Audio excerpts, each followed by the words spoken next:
सनी देओल ने बताया कि किन लोगों को मैं कंगाल कर देता हूं और किन लोगों को धनवान। प्रिय श्रोताओं, आज की कहानी बड़ी ही महत्वपूर्ण और रोचक है। आप इस वीडियो को पूरा जरूर सुनना। कहते हैं स्वर्ग लोक में एक बार सनी और फिर माता लक्ष्मी में बहस छिड़ गई थी।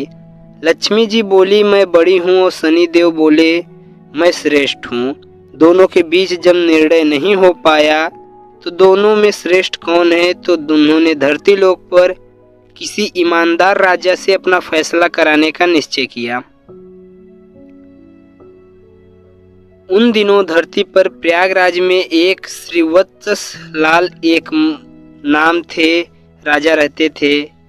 वे अपने न्याय के लिए दूर दूर तक प्रसिद्ध थे। सनी देओल और माता लक्ष्मी राजा श्रीवत्स के पास गए और झगड़े की वजह बताई कि हम दोनों में यह सिद्ध नहीं हो पा रहा है कि श्रेष्ठ कौन है। कृपया आप ही हमारा निर्णय कर दे। सनी देओल और माता लक्ष्मी की बात सुनकर राजा श्रीवत्स बहुत बड़े धर्म संकट में फंस गए कि दोनों में से किसको बड़ा कहा जाए।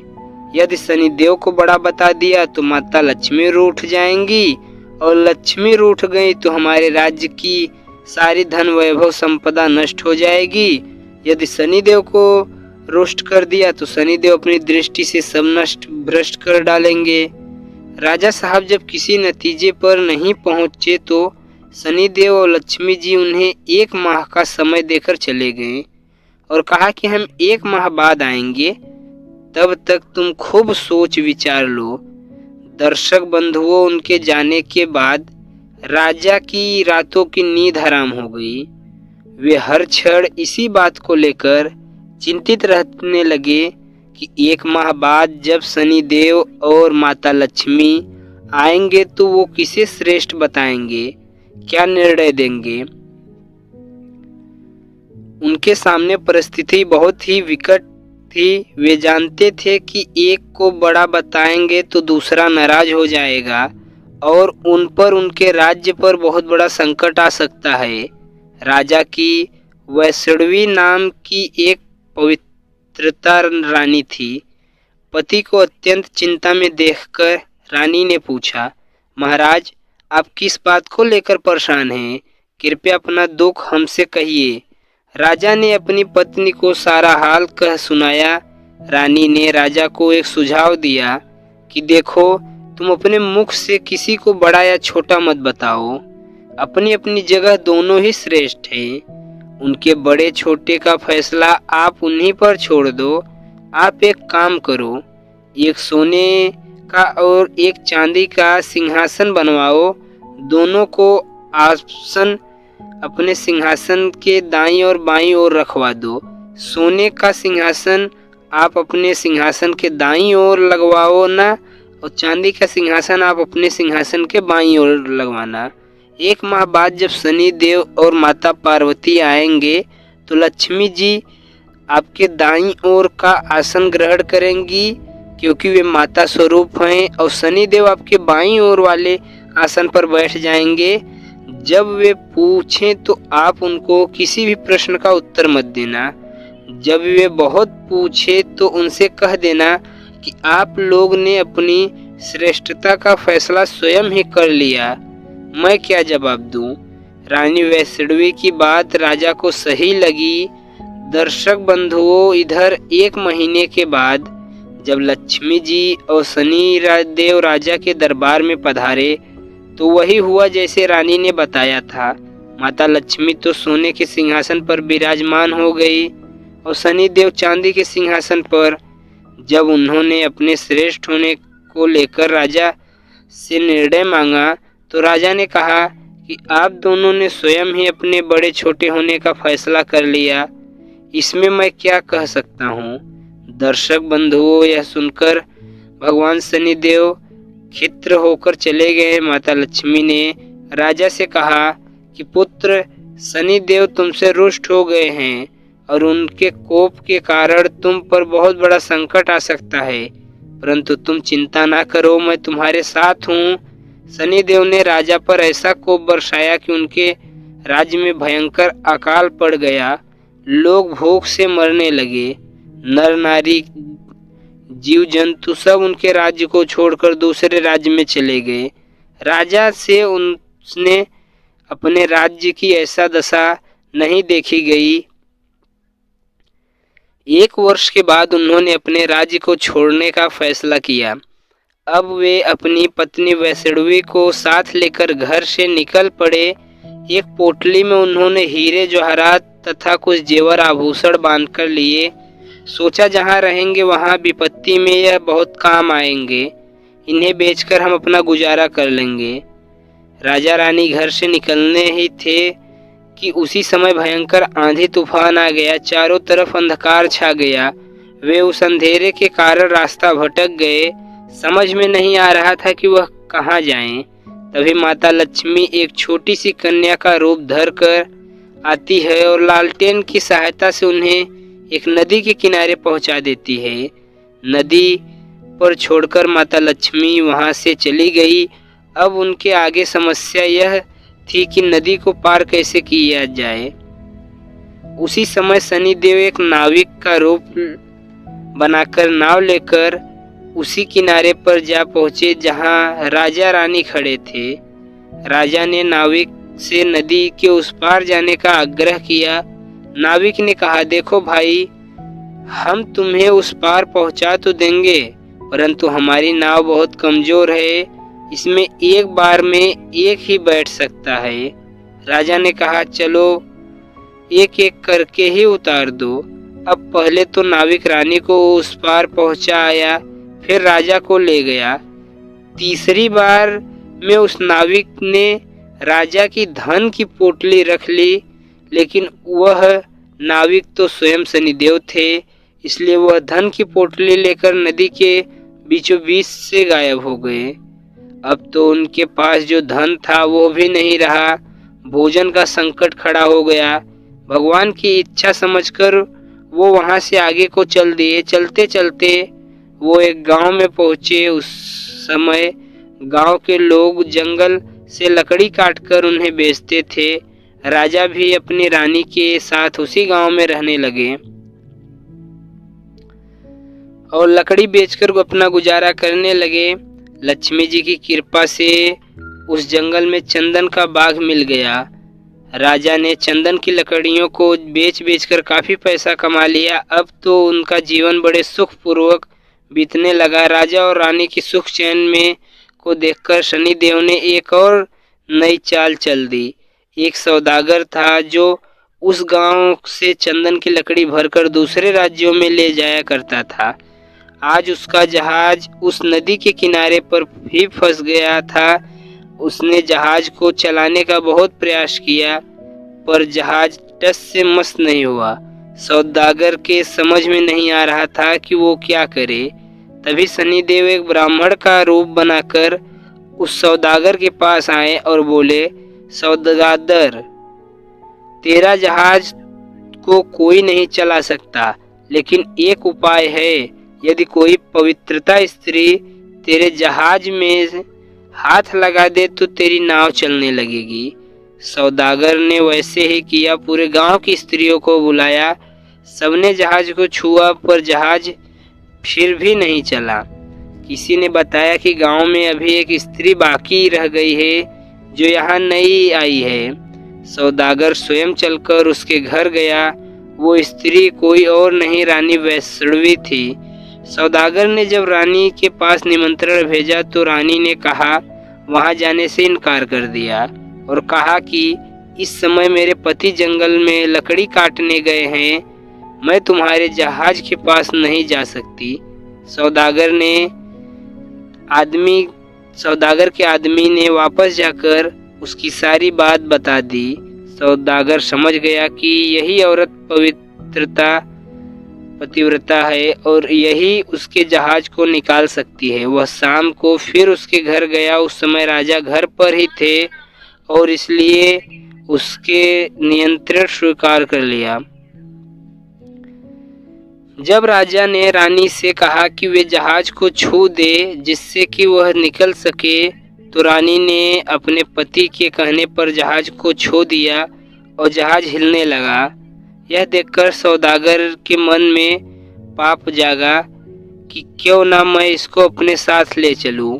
यह स्त्री बहुत सुंदर भी है और यदि कहीं जहाज फिर से फंस गया तो इसके छूकर उसे निकलवा लूंगा।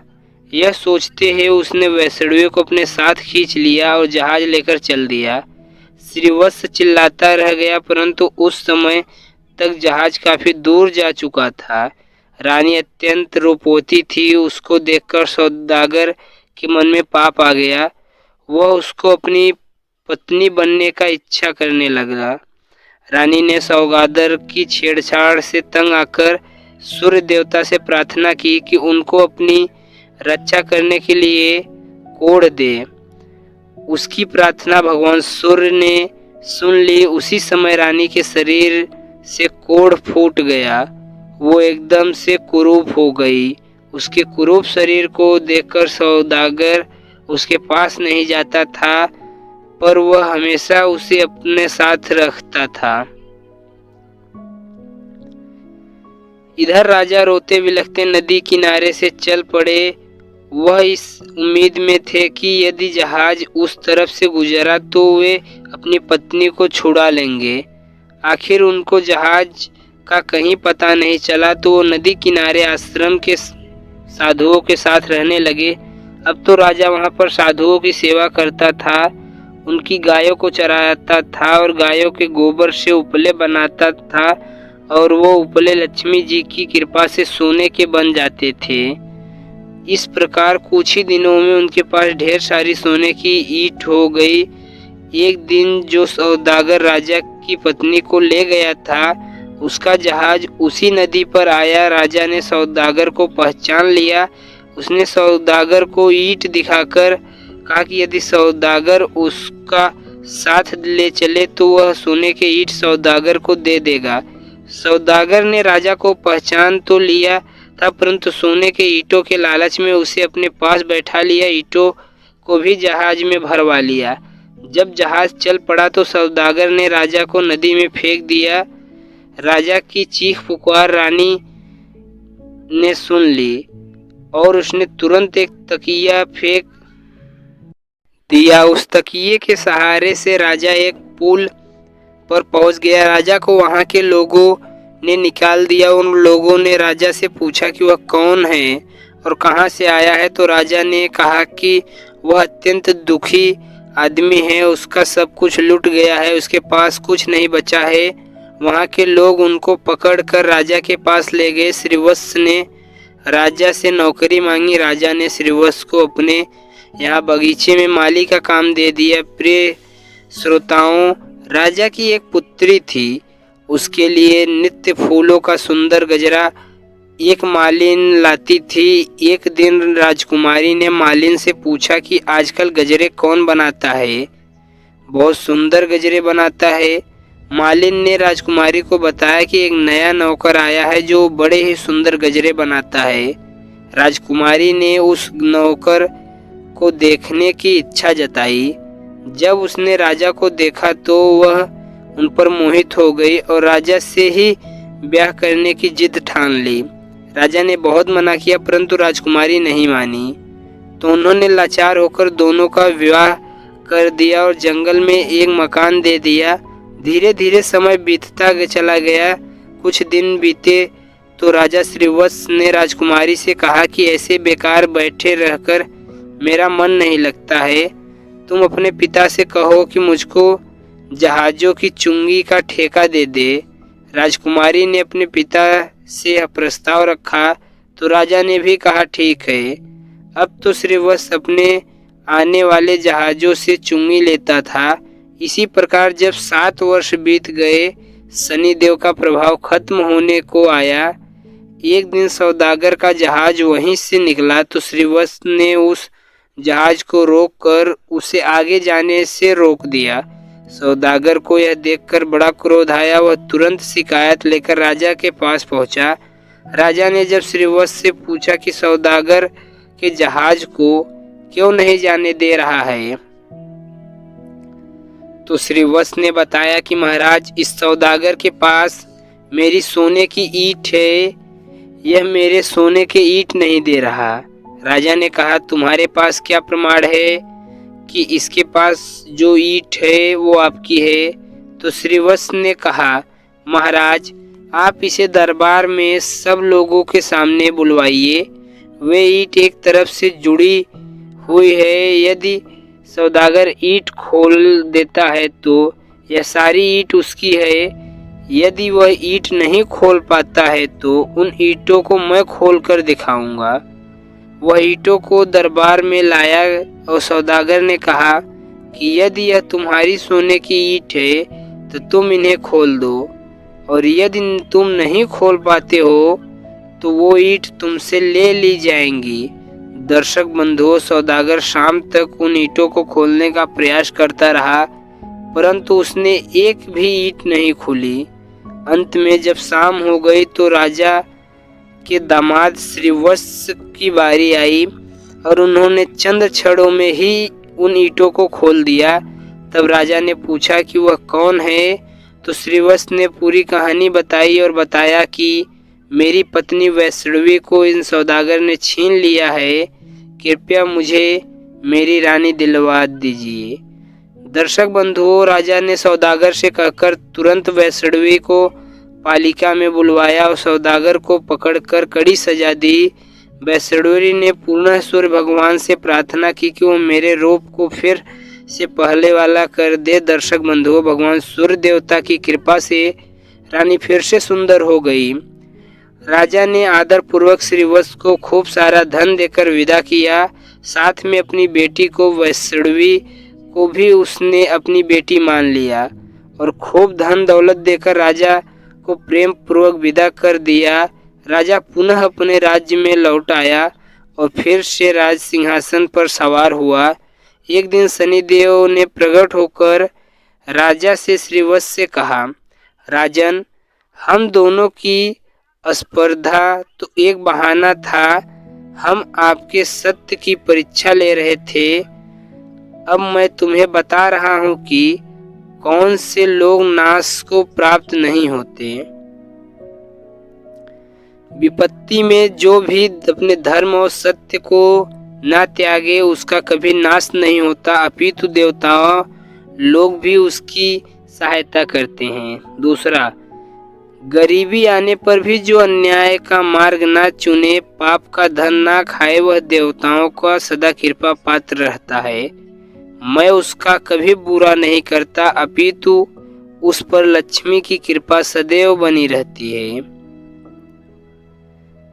नंबर 3, धन संपदा पाकर जो भी अभिमान ना करे, जो किसी को अपमान नहीं करता है, मैं कभी उसका बुरा नहीं करता, अपितु उसकी सहायता ही करता हूँ। मेरी कृपा से लोग पल मात्र से धनवान बन जाते हैं और कोप से पल मात्र में कंगाल हो जाते हैं। राजन, जाओ, मेरा वरदान है, तुम्हारे राज्य में फिर से संपन्न हो जाएगा, धन दौलत से संपन्न हो जाएगा, तुम्हारी प्रजा खुशहाल हो जाएंगी और कभी दुख दरिद्रता तुम पर नहीं आएगी। राजा को वरदान देकर शनि देव और माता लक्ष्मी वहां से चले गए।